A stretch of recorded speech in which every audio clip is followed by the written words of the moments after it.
nous avons lu une contribution de Monsieur Olivier Assouan, PhD, politologue, Boston, États-Unis, suite à un article paru dans le quotidien indépendant ivoirien L'Intelligent d'Abidjan. L'article du journal s'étonnait du fait que le citoyen ivoirien d'origine malienne Adama Dolo, dit Daiko, ait pu être candidat à l'élection présidentielle de 2010, alors qu'il n'était pas signataire de Marcoussis d'une part, et que d'autre part il ne disposait pas d'une rébellion, ni de la capacité de menacer la stabilité du pays s'il n'était pas inscrit sur la liste des candidats. Des arguments qui avaient évoqués pour faire accepter les candidatures exceptionnelles de messieurs Bédié et Ouattara. Nous versons notre présente contribution au débat dont M. Olivier Assouan permet la poursuite par le bon ton exprimé. Olivier Assouan assure qu'M. Alassane Ouattara n'a aucun parent ivoirien.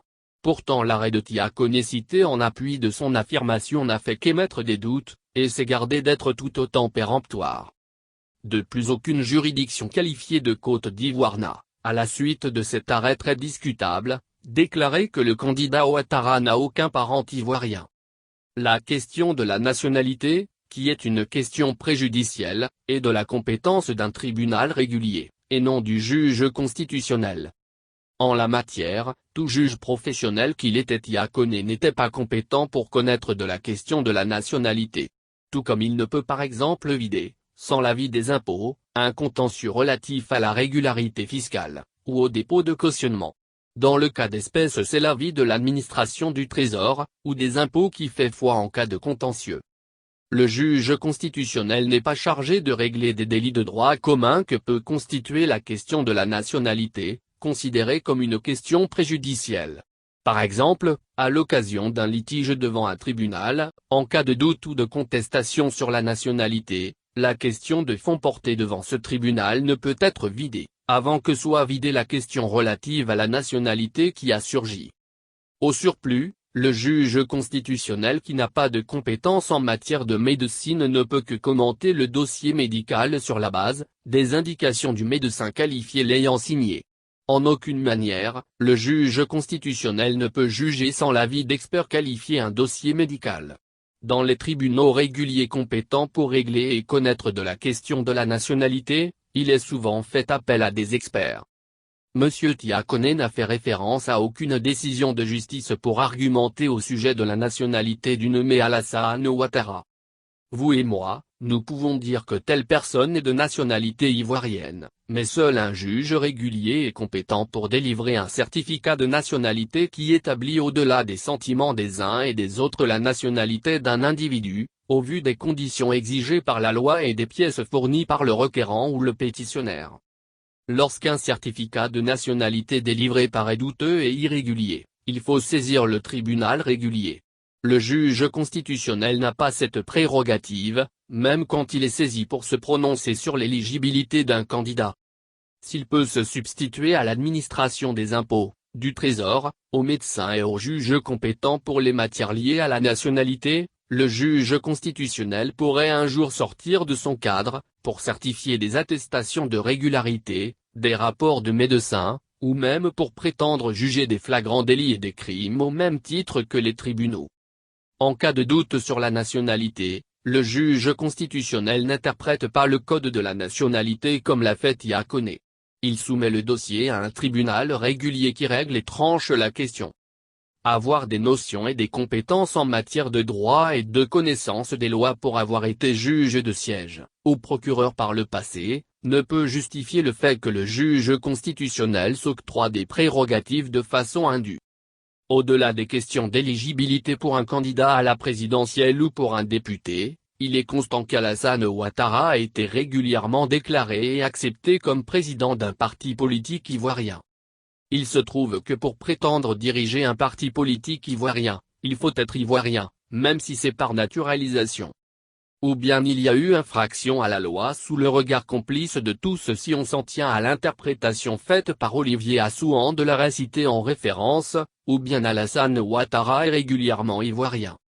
Tout ceci pose la question de l'arbitraire et des interprétations abusives de la loi, à même d'enlever tout crédit à une institution comme la Cour suprême, agissant en qualité de chambre conditionnelle. Le rôle de la Chambre constitutionnelle de la Cour suprême, ou du Conseil constitutionnel est aussi d'attirer l'attention des gouvernants sur la bonne exécution des lois.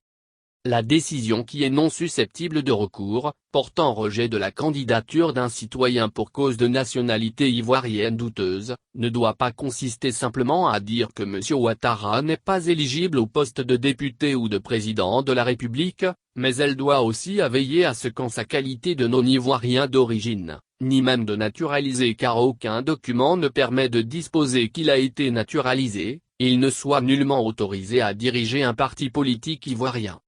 Il n'en fut jamais rien. Si l'on veut justifier l'exclusion d'Alassane Ouattara de la liste des candidats à l'élection des députés en 2000 par le fait qu'il n'a aucun parent ivoirien, selon Diakone qui s'est par la suite rétracté, et si l'on s'en tient aux arguments de M. Assouan, doit-on en déduire que M. Ouattara était alors un apatride puisqu'à l'époque il ne revendiquait aucune autre nationalité que la nationalité ivoirienne?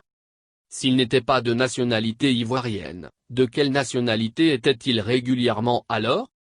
Comment donner droit à la lecture abusive et arbitraire des dispositions du code électoral faites par la Conseil constitutionnel au sujet d'Adama Daïko si on retient par exemple que sans même avoir été soustrait des incompatibilités prévues par la loi, ni même avoir besoin de décision exceptionnelle par effet d'une décision article 48, un Chinois, un Français, un Sénégalais ou tout autre étranger naturalisé, peut au bout de 10 ans être député ou maire, en Côte d'Ivoire, selon les articles 72 et 112 du Code électoral. Toutefois, en vertu de l'article 35 de la Constitution ivoirienne, ce même naturalisé ivoirien éligible 10 ans après à un poste de maire ou député même relevé à titre exceptionnel des incapacités prévues par la loi, ne peut en aucune façon prétendre participer à l'élection présidentielle qui établit des critères pour lesquels la seule qualité d'ivoirienne article 43 du Code de la nationalité ivoirienne, n'est pas suffisante. Si un Ivoirien d'origine sans aucune incapacité à relever, ne peut pas être candidat à l'élection présidentielle, comment un Ivoirien naturalisé, même soustrait des incapacités à titre exceptionnel pour service rendu à la nation, peut-il être inscrit sur la liste des candidats? Prenons un autre argument développé par M. Assouan, à savoir le respect du principe de l'égalité et, de manière particulière, le principe d'égal accès aux fonctions publiques électives. Ce principe incite à violer délibérément et sciemment l'article 35 pour tous. D'ailleurs pour mettre à l'abri contre ce type d'interprétation fait par le Conseil constitutionnel, le Code électoral est précis, article 17, tout électeur peut faire acte de candidature aux élections organisées par la présente loi, sous réserve des conditions particulières fixées pour chacune d'elles. Article 18 tout électeur, qui se trouve dans l'un des cas d'inéligibilité prévus dans les dispositions particulières relatives aux élections organisées par la présente loi, ne peut faire acte de candidature. Le Code électoral établit de façon délibérée des exceptions et se soustrait de façon volontaire au principe général de l'égalité de tous les citoyens, et d'égal accès aux fonctions publiques électives. Pourquoi le Conseil constitutionnel peut vouloir être plus royaliste que le roi que la Constitution, en lui appliquant un principe qu'il n'a aucune raison à faire, sauf à violer le serment de respect scrupuleux des prescriptions constitutionnelles? On ne peut pas invoquer le principe général de l'égalité, quand d'une part le Code électoral et ensuite la Constitution y dérogent en toute connaissance de cause suite à un vote souverain du peuple, et d'autre part quand les anti-ivoiritaires évoquent généralement ce même principe pour dénoncer le caractère arbitraire des exclusions et de l'article 35, exigeant simplement la qualité d'ivoirien au titre du Code de la nationalité pour toutes les élections. Au lieu de prendre une mesure anticonstitutionnelle, une mesure exceptionnelle suspendant l'application de la Constitution, ce qui a été refusé par exemple lorsque les premiers ministres Diarra et Bani ont voulu avoir le droit de signer des décrets pour les matières relatives à Marcoussis et à la sortie de crise, et lorsque la dissolution de l'Assemblée nationale avait été proposée à l'arrivée de Bani par le TI, un référendum aurait pu être organisé par ceux qui se trouvent de façon surprenante des circonstances atténuantes pour violer la constitution ivoirienne, et qui, se prévalant de leur propre turpitude, veulent justifier l'injustifiable. Nous on a eu raison de violer la constitution à cause de la crise et des accords de paix, mais lui il n'a pas raison de la violer, car il avait le temps de faire un référendum. Nous on avait des raisons de ne pas faire de référendum, lui il n'a aucune excuse. Nous on l'a rendu éligible, mais lui-même ne peut se rendre éligible. Au moment où le médiateur sud-africain proposait l'usage de l'article 48 pour rendre éligible Bédié et Ouattara, le texte relatif à la modification de l'article 35 avait pourtant été déjà adopté au Parlement à la majorité requise, avec le vote entre autres de Simone Babo et de Mamadou Koulibaly.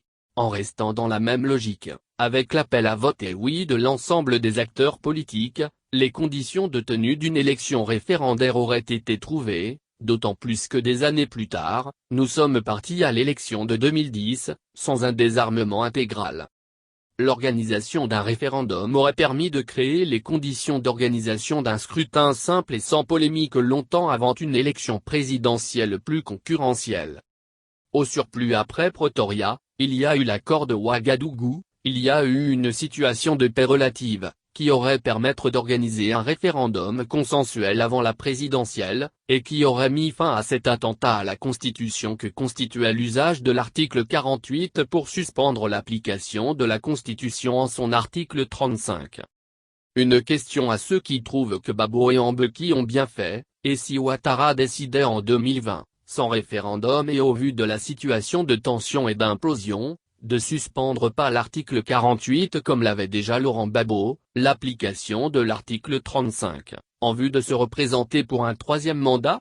On ne fait pas la paix à n'importe quel prix, et sur des positions à géométrie variable au sujet de la Constitution.